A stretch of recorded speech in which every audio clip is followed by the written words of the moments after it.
Hello student, high মাদ্রাসা মাধ্যমিক 2026 পরীক্ষার্থীদের সুবিধার্থে তোমাদের হাই মাদ্রাসা থেকে যে টেস্ট পেপার দিয়েছে সে টেস্ট পেপারের ইতিহাসের 358 পৃষ্ঠার 4 নম্বর সেটের আমরা ইতিহাসের সঠিক প্রশ্ন উত্তর আমরা দেখে নেব। আমি যে উত্তরগুলো তোমাদেরকে বলছি এগুলো 100% সঠিক উত্তর। অনেক ইউটিউব চ্যানেলে ভুলভাল উত্তর দিচ্ছে, সেখান থেকে সজাগ থাকো। প্রথমে আমরা দেখব 13টি এমসিকিউ প্রশ্নের উত্তর।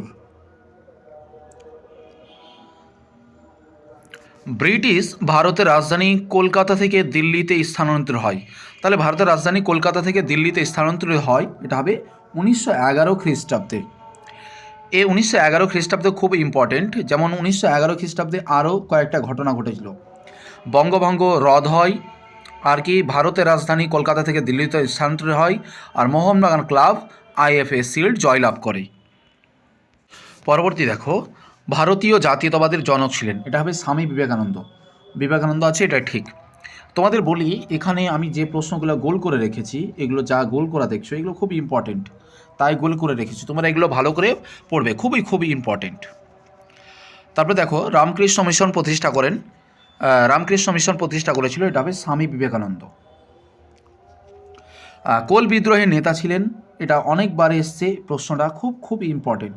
কোল বিদ্রোহের নেতা ছিল সুই মুন্ডা। বাংলার ছাপাখানার জনক বলা হয়, এক্ষেত্রে লিঙ্ক আছে, খুব ইম্পর্টেন্ট। দেখো, বাংলার ছাপাখানার জনক বলা হয় চার্লস উইলকিন্সকে। এখান দিয়ে কয়েকটা কথা মনে রাখবে। আধুনিক ছাপাখানার জনক হলেন গুটেনবার্গ, ছাপাখানার জনক কাকে বলে গুটেনবার্গ, কিন্তু বাংলার ছাপাখানার বললে চার্লস উইলকিন্স হবে। পরবর্তী প্রশ্ন দেখো, রাচেল কারসন যুক্ত ছিলেন, এটা হবে পরিবেশের ইতিহাসে। আর নীল বিদ্রোহ প্রথম ছড়িয়ে পড়েছিল কৃষ্ণনগরে। দেশ প্রাণ নামে পরিচিত বীরেন্দ্রনাথ শাসমল। এক্ষেত্রে আর এখানে মনে রাখবে যে দেশবন্ধু বলা হয় চিত্তরঞ্জন দাসকে, আর দেশ প্রাণ বলা হয় বীরেন্দ্রনাথ শাসমলকে। একা আন্দোলনের নেতা ছিলেন মাদারি পাসি। অশ্বিনী কুমার দত্ত গঠন করেন, এটা হবে স্বদেশ বান্ধব সমিতি। পরবর্তী প্রশ্ন, স্বদেশী ও বয়কট আন্দোলন শুরু হয়েছিল। স্বদেশী ও বয়কট বলতে বঙ্গভঙ্গ, এটা বঙ্গভঙ্গ কবে হয়? 1905। শেষ কবে হয়েছিল বলো তো? বঙ্গভঙ্গ শেষ হয়েছিল 1911-তে। নারী কর্মমন্দির প্রতিষ্ঠা করেন উর্মিলা দেবী। প্রশ্নটা অনেকবার পেয়েছি, গোল করো, খুব ইম্পর্টেন্ট। ভারতের লৌহ মানব বলা হয়, খুব ইম্পর্টেন্ট, অনেকবার পেয়েছি, সর্দার বল্লভভাই প্যাটেলকে। এবার আমরা এসএকিউ দেখব। ভারতের প্রথম সংবাদপত্রটির নাম কি? বেঙ্গল গেজেট। 1857 খ্রিস্টাব্দে সিপাহী বিদ্রোহের প্রথম শহীদ কে ছিলেন? মঙ্গল পাণ্ডে। দামিনী কোহ বলতে কী বোঝো? পাহাড়ের প্রান্ত দেশ। আর ভারতের সংবিধান কার্যকারী হয় 1950 সালের 26শে জানুয়ারি। এদিন হয়েছিল, আর কি হয়েছিল বলো তো? এদিন ভারতের সঙ্গে হায়দ্রাবাদ যুক্ত হয়েছিল, এটা খুব ইম্পর্টেন্ট।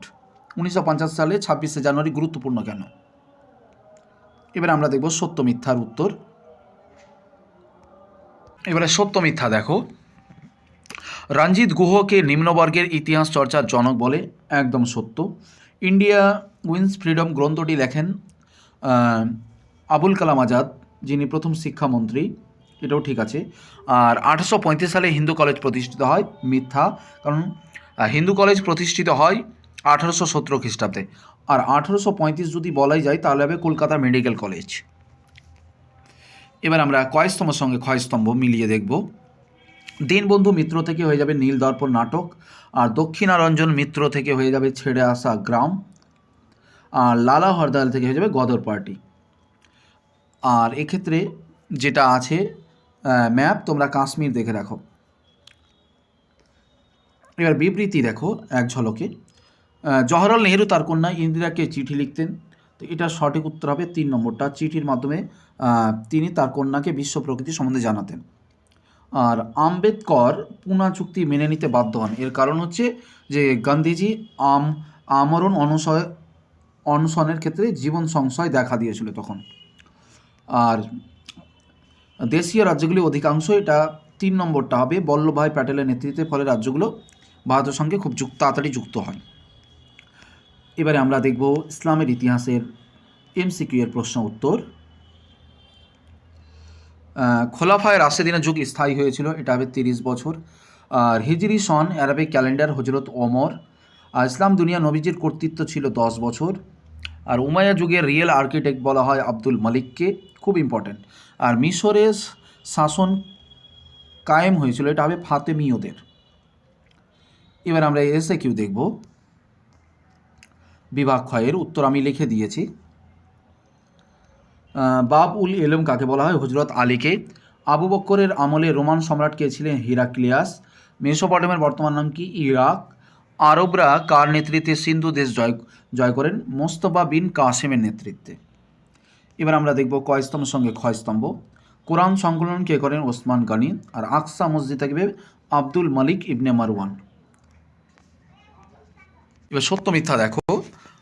আব্বাসীয় বংশের প্রতিষ্ঠাতা ছিলেন মালিক শাহ, এটা মিথ্যা, কারণ আব্বাসীয় বংশের প্রতিষ্ঠাতা ছিলেন আবুল আব্বাস। আর মিশরে ফাতিমা বংশের উত্থান ঘটেছিল 909 খ্রিস্টাব্দে, একদম সত্য। তো আজ এই পর্যন্ত দেখা হচ্ছে পরবর্তী 5 নম্বর সেটে। যারা এখনও চ্যানেল সাবস্ক্রাইব করোনি মাদ্রাসার ক্ষেত্রে অবশ্যই তোমরা সাবস্ক্রাইব করো, কারণ হাই মাদ্রাসা মাধ্যমিক প্রস্তুতিকে মজবুত করতে হলে আমরা ইউটিউবের নাম্বার 1 চ্যানেল। যারা এখনও গ্রুপে যুক্ত হওনি হোয়াটসঅ্যাপ গ্রুপে, তোমরা অবশ্যই ভিডিও ডেসক্রিপশন বক্সে একটা লিঙ্ক আছে, সেখানে ক্লিক করে তোমরা গ্রুপে যুক্ত হও, কারণ সেখানে পিডিএফ সাজেশন সমস্ত কিছু দেওয়া হচ্ছে, অবশ্যই যুক্ত হও।